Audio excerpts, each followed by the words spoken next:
It doesn't come without its double-sided coin though. Yeah. Like the other side of the coin is you want this is part of the reason why Trump is so infuriating to me is because in the positions of power, and I mean this, and I don't mean power in a bad way, like they're using power to their advantage and taking and being divisive with their power. Mm-hmm. Power is not inherently a bad thing. Yeah. Because you want if you were in charge of a household, you need power. Yeah. If you are a child and you want to feel safe, you want your dad to have power over your house, over whatever, right? Yeah. So positions of power should come with a certain level of expertise, mm-hmm. should come with a certain level of intelligence, mm-hmm. and it should come with a certain level of emotional intelligence, mm-hmm. and it should also come with a certain level of caution.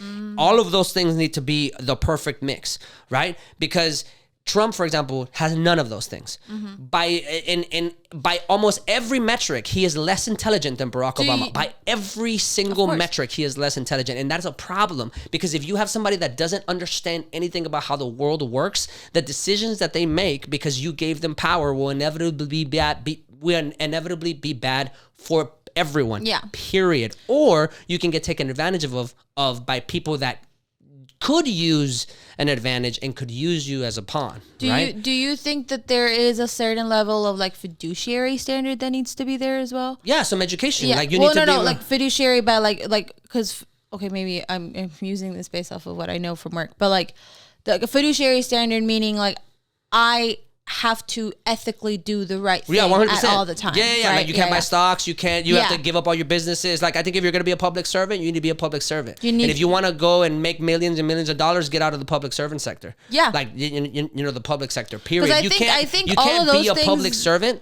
and then use that position to become very wealthy. Yeah. Those two I things think do not all align. of those things plus that extensive. And I'm okay with both independently. Standard. Yeah. If you want to become very wealthy, go be very wealthy. Come up with a brilliant idea, and that's the other side. That's the other side of the third that I'm talking about. Mm-hmm. One of them is I'm like emotionally attached to the revolution, and then all the others I'm like intellectually attached to the system. Yeah. But then there's another part where I say there is something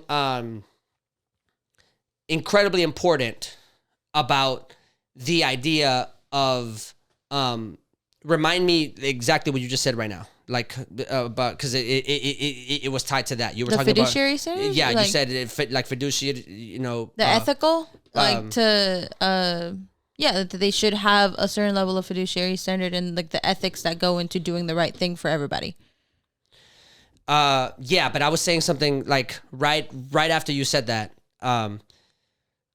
Because I was on a train of thought about the like intellectual part about the position or whatever, but. You know, all in all, I think those positions should come with. Oh, sorry, there's a capitalist part of me, so I do believe in capitalism. Yeah. So whenever somebody comes to me and says, "Oh, you're like, you know, do you want to be a socialist?" or like people on our side of the aisle, like way left, will want to be socialist. I'm not a socialist. I'm not a socialist. By and large, I'm not. I believe that capitalism works so long as it's not vampire capitalism. Yes. So long as it has its checks and balances. Leeching off of something. So I believe in by the economic standards traditional capitalism.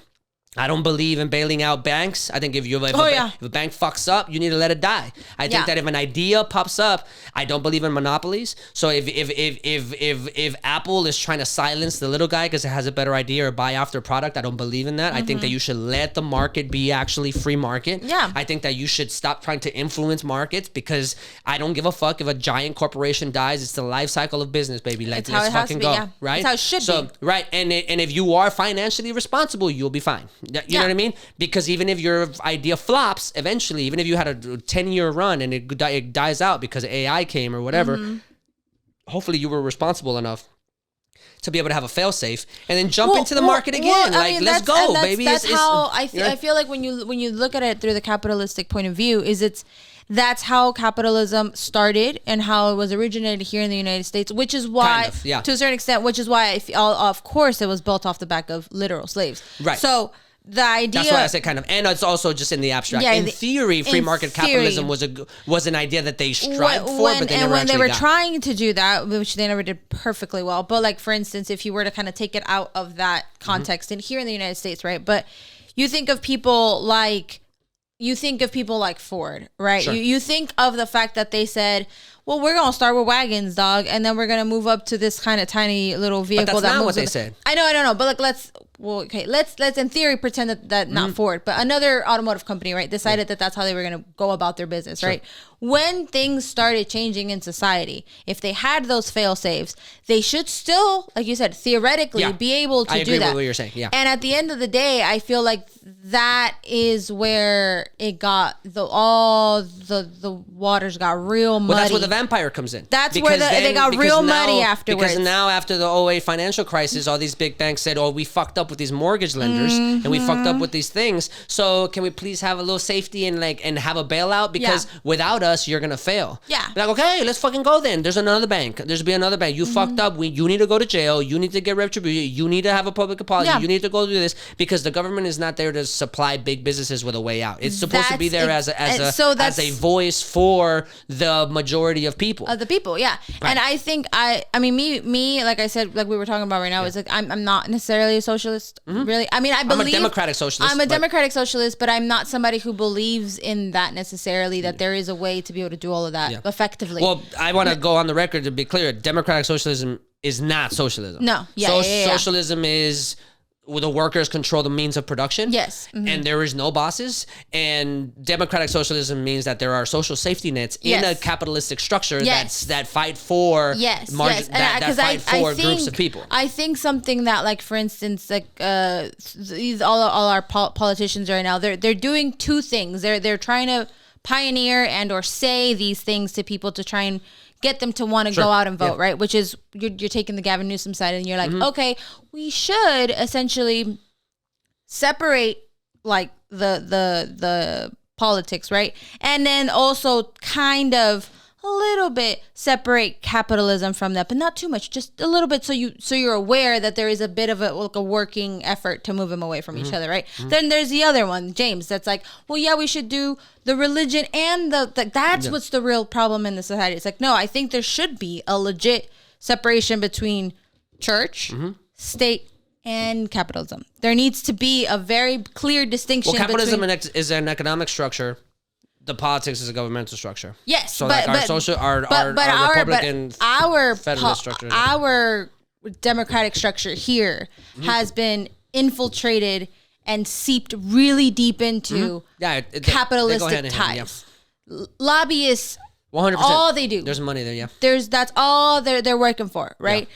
The little law that you think is just about taking away your taxes is actually for something completely differently, 100%. Right? So the fact that, but that goes back to my education point. We need the precedent, and there needs to be. I personally think, as a society, I don't think education is bad. I think education is a good thing. What I don't like is when people of education try to put themselves either one, taking advantage, or two, putting themselves on this moral high horse of like, I know better than you because I happen to have this education. And that's what people on the right. People that are rural people, that's what they complain about when it comes to leftists, that we're elitist about our education, about how they come from higher, like Ivy League schools. I really do think that the majority of people in America, like the centralists, that most people kind of tether the line between, I kind of like that conservative value, but I also like this liberal value. That's kind of how we work. A lot of those people will say, I don't think I'm better than you because I happen to have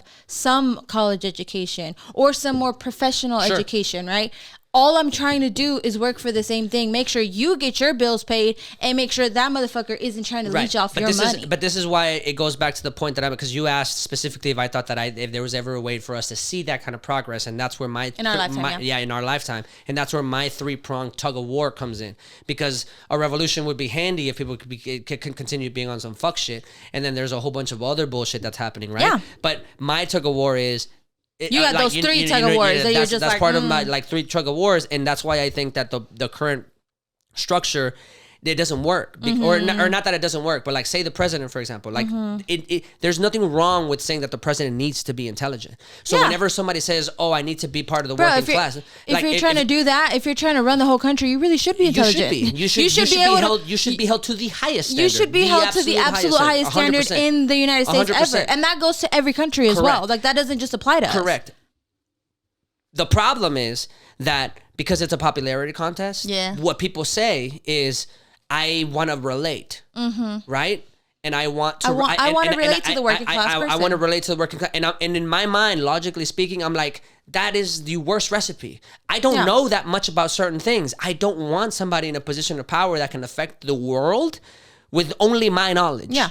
I need somebody that knows more than me about X, Y, and Z. Or at the very least knows enough about all of these little things that can get experts about every little thing and create the right advisory board. That's exactly how it should be. Because in my thought process, is again, I talk to my mans about this all the time, is I don't need to know how to fucking use plumbing, dog. What I need is to do what I got to do and be able to acquire an expert in their field who knows everything they got to know about this. But that expert in their field is going to come to me for the things that they need from me. I gave this example the other day. Yep. Democracy will put our leaders in place, and our leaders are supposed to put other people in place, right? I don't need the democracy at NASA. I really don't. And I'm being dead serious about that, because what the hell do I need to vote for in a democratic way for whoever gets hired at NASA or whoever has the highest paid job there?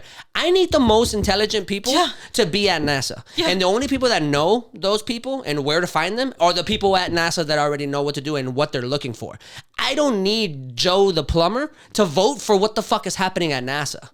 Yeah. At all. Stay the fuck away from that problem. That's not your problem to solve. You don't know anything about it. Again, there goes my point. Yeah. And that's where I say, like, democracy has its place in certain structures, but then the people that get elected should be the ones to understand. And that's why I say it requires intelligence. It requires caution, and maybe I left out selflessness. You need to take away the idea that you're using a political job as a stepping stone into your career. Yeah. If you're going to be in the public service sector, you need to be of service, and nothing else needs to be part of that conversation. Yeah. If you then want to transition and make millions of dollars because you want to know what it's like to live that kind of lifestyle, then step away from public service and build a business or go work for or whatever, right? But those two things have to be separate, because there are certain things where the average person being able to have their say in it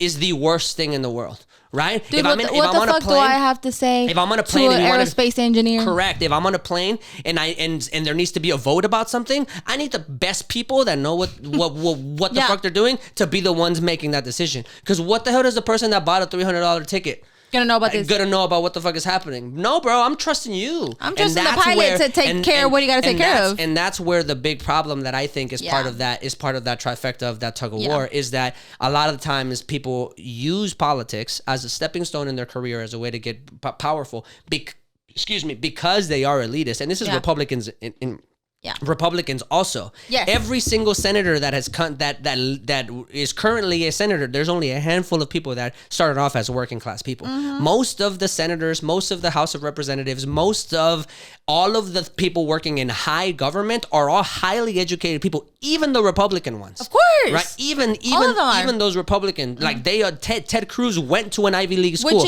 George Bush went to an Ivy League school. Which is why it stresses me out that the Republican Party has a habit of trying to persuade the average American citizen that leans to conservative values.